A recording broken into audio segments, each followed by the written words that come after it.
안녕하세요. 서울노인복지센터에서 유튜브를 알려드리고 있는 유튜브 강사 박종언입니다. 이번 영상은 시작으로 온라인 강의를 찍어서 올리려고 하는데요. 강의 내용은 유튜브 활용반을 위한 브이로그입니다.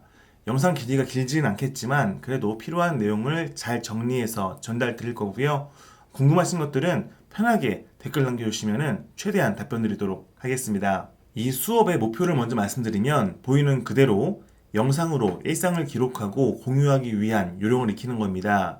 이 수업을 다 들으시고 나면은 직접 유튜버로서 영상을 찍고 올려서 그걸 또 활용하실 수 있는 그런 역량을 키우실 수 있는 거예요.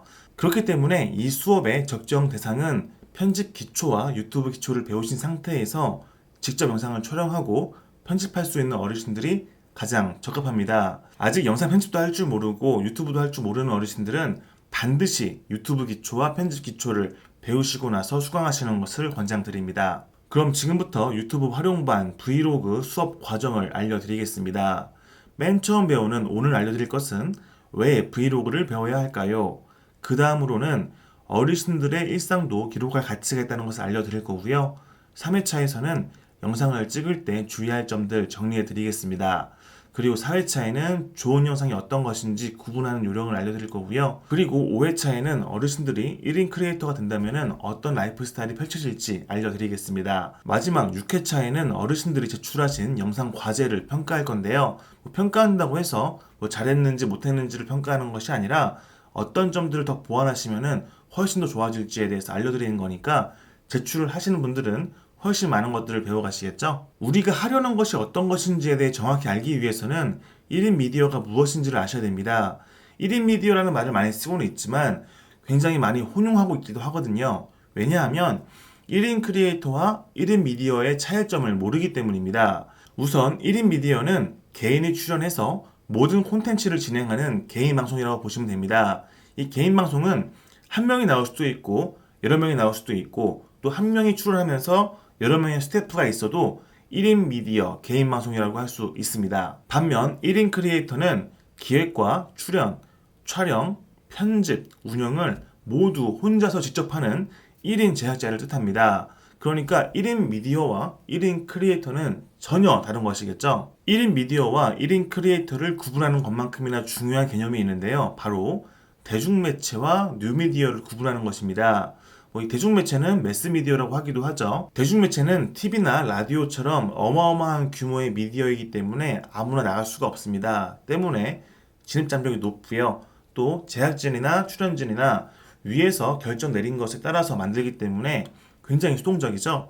그리고 대중적으로 인기가 있는, 그러니까 시청률이 나오지 않는 소재는 다루지 않습니다. 그리고 사소한 실수도 허용하지 않기 때문에 굉장히 신중함이 요해지고요.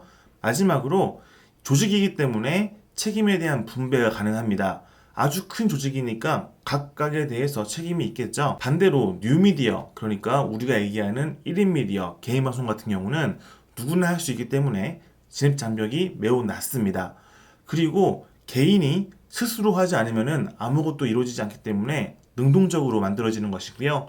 또한 규모가 매우 작아서 굉장히 신속하게 빠르게 대응할 수가 있습니다. 아주 사소한 것들은 바로바로 찍어서 바로 편집하고 바로 올릴 수 있죠. 그런데 이러한 개인 방송의 가장 큰 단점이자 위험 요소가 바로 완전 책임입니다.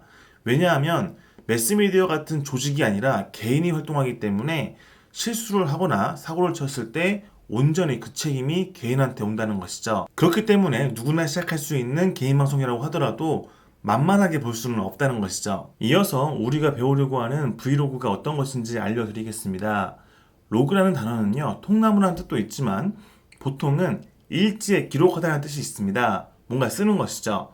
그래서 우리가 알고 있는 블로그라는 단어를 보시면은 웹, 인터넷, 그러니까 온라인에 뭔가를 기록해서 공유한다는 뜻이거든요.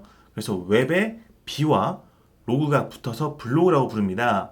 그리고 우리가 이야기하는 브이로그, 정확한 발음은 똑같이 블로그지만 그래도 구분하기 위해서 브이로그라고 부르는데요. 비디오에 V자와 로그가 붙어서 브이로그라고 부르는 겁니다. 이걸 간단하게 말씀드리면은 영상으로 만드는 일기, 영상 일기라고 보시면 되겠네요. 브이로그의 특징은 소재에 한계가 없다는 것입니다. 보시면 이야기만 하는 것도 브이로그가 될 수 있고요. 요리를 하면서 이야기한다거나 여행, 언박싱은 뭔가 포장을 뜯는 쇼핑 같은 거예요. 그리고 운동이나 취미, 이 모든 것들을 영상 일기를 쓰는 것처럼 촬영하시면 모두 브이로그가 될 수 있습니다. 예를 들어 운동이라고 하면은 운동에 대한 요령이나 운동의 효과에 대해서 강의를 하는 것이 아니라 내가 오늘 하루 중에 운동을 하고 온 것에 대해서 이야기를 한다거나 또는 운동하는 모습을 찍는다거나 하면 운동을 소재로 한 브이로그, 영상 일기가 되는 것이죠. 자, 그럼 브이로그의 장점에 대해서 정리를 해보겠습니다. 첫 번째는 크리에이터, 어르신들이 주인공이 된다는 것이고요. 두 번째는 아까 언급했다시피 소재 고갈에 대한 걱정이 없습니다. 세 번째, 영상의 질보다 내용이 훨씬 더 중요하기 때문에 어떤 카메라를 쓰는지 또는 얼마나 어려운 편집 기술을 쓰는지는 크게 중요하지 않아요. 네 번째, 표절의 위험이 제로에 가깝습니다. 왜냐하면 나중에 여러분들이 유명한 유튜버가 됐을 때 그것을 따라하려고 하는 분들이 많이 생기겠죠. 하지만 여러분들이 없이 소재만 따라하는 것이기 때문에 그 완벽한 것들을 표절할 수가 없는 것이죠. 다섯 번째는 무한한 확장성입니다. 브이로그라는 형식을 통해서 광고도 하실 수 있고요.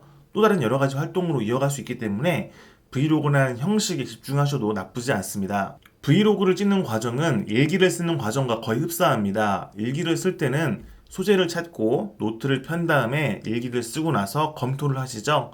거의 마찬가지로 브이로그도 소재를 찾고 노트 대신에 카메라를 켠 다음에 영상을 찍고 편집한 다음에 검토를 하고서 마지막으로 업로드까지 하시죠. 여기서 볼 수 있는 일기와 브이로그의 차이점은 노트와 카메라도 있겠지만 그것보다도 일기는 개인적으로 소장하기 위해 쓰는 것이고 브이로그는 더 널리 공유하기 위해서 찍는다는 점, 이것을 잘 체크하시면 되겠습니다. 사실 브이로그를 배울 수 있는 가장 좋은 방법은 지금 당장 카메라를 켜고 직접 찍어보는 것입니다.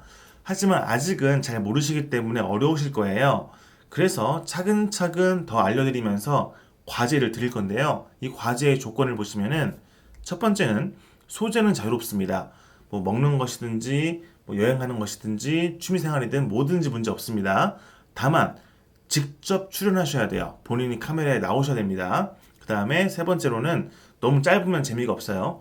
3분 이상 찍어보시는 겁니다. 그리고 네 번째는 본인의 유튜브 채널에 올리신 다음에 5주차 수업이 끝나기 전까지 댓글로 제출하셔야 돼요. 그러니까 지금 당장 해보고 싶은 어르신들은 지금 바로 해보셔도 좋고요. 그렇지 않은 어르신들은 수업을 조금 더 들어보신 다음에 나중에 하셔도 됩니다. 아시겠죠? 영상이 짧은 만큼 어르신들의 질문도 많을 것 같은데요. 사소한 것도 문제 없으니까 질문 남겨주시면은 수업 일정이 끝나기 전에는 최대한 답변 드리겠습니다. 그러니까 편하게 써주세요. 자, 그럼 지금까지 유튜브 활용반 브이로그의 유튜브 강사 박종언이었습니다. 다음 시간까지 건강하시고요. 또 뵙겠습니다. 감사합니다.